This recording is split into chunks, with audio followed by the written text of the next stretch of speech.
So it happened pretty quick, to be honest, and excited about the opportunity to play with a guy that you played against for a long time. He's a true competitor, can create, score, run an offense, or a whole lineup. So excited to see him plug in. A guy I could probably play, with in the backcourt, can handle a lot of ball handling responsibilities when I'm off the court, and gives us another guy that can attack a defense. And on the other side, he loves to compete, and he digs in on the defensive end too. So should be a seamless transition for him, and we'll see how it looks. How much do you feel like you kind of need a secondary creator out there? I mean, do you feel like this is can really help you? For sure. It can help me, it can help us. What helps me helps us, in the sense of, like I said, if I'm on the court or not, I know I can play off the ball, and you want a guy that can be comfortable with the ball in his hands, see the floor, make the right reads, take advantage of defenses if, they want to pay attention elsewhere.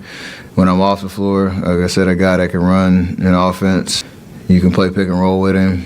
He's pretty sound with the ball, and you've seen the way he's scoring this year too, so it gives us definitely another threat. And I'm sure he'll build chemistry with everybody else as well. Wiggs, J.K., Draymond, maybe even Trace in pick and roll type situations. So it should give us another dynamic scorer, ball handler that will help all of us. Draymond was talking about how he's really looking forward to adjusting to Dennis, not vice versa, not him adjusting to you guys. I don't know what he meant by it. I just feel like, you have an idea that he's a guy that has played pick and roll, and you got to pay attention to him. He knows when to take his shots. He knows when to drive. He sees the floor really well. And in the sense of how we play, moving the ball, like I'm sure that type of basketball he can adjust to, but you have to cater to. It's what we've been talking about all year, trying to cater to the strengths of what this team is. There's a lot of experimenting that's been going on with us. It'll be even more with Dennis, in the sense of how he can kind of shift the geometry on the offensive end, and whether like certain spurts you can just go run through him, pick and roll, and pick your poison with shooters around type vibe. So we got to ask him what he's comfortable with. He's got to understand our go-tos, and trades are tough in the season because you got to pick it up on the fly, so we got to be able to do that. Have you interacted much with Dennis aside from playing against him? Do you have any sense for what he's like as a person? No, I never hung out with him off the court much, but inside the lines, I talked to him. I just love his competitive nature. Like he got that dog in him, and you can kind of tell he doesn't talk that much, but he's very animated, and I've never not seen him in the moment, like trying to rip your head off type vibe, so I like that. I don't think he was necessarily brought here to fit. We play a certain style of basketball that he does not really play. And I don't think the goal is to get him to play the style of basketball that we play. We need someone that can do the things that he does. And so I'm looking forward to us adjusting to him. Not necessarily, he'll have to adjust to some things, and he's a pro. He understands that. But we have to adjust to him because he's bringing something that this team needs. And to just, to just think or make him fall in line of what we do, we wasting our time and even bring him here. Because we need somebody that can do what we necessarily don't do. And I think that's what he'll be for us. Have you gotten to know him through the years? He's definitely a kind of different kind of character, but what do you think of his personality, like just kind of the way he carries himself? I've definitely gotten to know him a little bit through the years. But I just love the demeanor that he carries himself with. He carries himself like he belongs in every room at all times. And I respect people like that. So looking forward to obviously being teammates, getting to know him better. But I know who he is and what he is, and that's what's most important. Obviously, they made this deal the first day they possibly could. Does that, I guess, give a signal of the urgency of the moment that the front office is feeling and maybe the locker room is feeling too? Yeah, for sure. Definitely gives that signal of what the front office is feeling and thinking. And I've said it all along, Mike has been great since stepping into that role, and, to have that sense of urgency to get that deal done like that, just continues to show why he's who he is, why he took over the role that he took over and why he's going to continue to be great in this league as a general manager. Yeah, I mean, the whole circumstance of this being in the kind of NBA Cup makeup game, and he had his return vibe, which was amazing tonight. The first 6 minutes, they basically beat us in the first 6 minutes. We did everything we could to kind of try to get back, and end the game or keep pace, try to get over the hump, cut it to a 2-possession game a couple of times, and he hit a couple of daggers whenever we were trying to get over the hump. I had a turnover, like that one turnover in the fourth, and it finds him for 3, and you could tell he was a little bit more free tonight, just probably emotionally and with all the build-up. Luka dominated the game, scoring and distributing, so he got everybody involved. And when you give a team 46 points in the first quarter, you could probably come back, but it's going to be tough, not just because of the margin, but because everybody's feeling good, and Clay was a part of that. Speaking of Clay, he's closing in on passing Reggie Miller for 5th on the all-time three-point list. You're at the top of that list. Hold on. You said 5th? He's going to be 5th. He's 11 away. 11 away from tying, 12 away from... Reggie's... Hold on. It's me, James, Ray. Who's in... Am I missing the list? He'll be 4th then, right? Am I tripping? Dame's 4th. Dame is? I didn't know that. Wait, Dame caught Reggie? Hold on, you got me confused now. I'm looking at. I haven't watched. Damn, I didn't know that. Well, it's crazy because I passed Reggie 3 years, or was it 3 years ago? And now he was 2nd. Now he's 5th.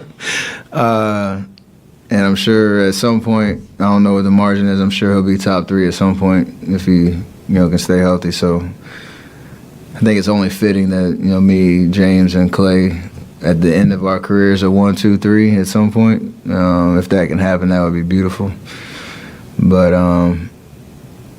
you pass the baton off to the next generation of guys that'll probably be trying to catch us when it's all said and done. So it's cool that me and Clay have been doing it for a long time. It just didn't sound right when you said Reggie is 5th. I was like, it caught me off guard. Defense. I'm not sure what the best way to process it is, but the answer to the problem is defense. Did you see that from the get-go when they arrived at 46 first quarter points? Yeah. I think they scored the first 9, 11 possessions, something like that. You got to set a tone. And that's the tone you set. It's a good team. The team went to the Western Conference Finals, or finals. The finals.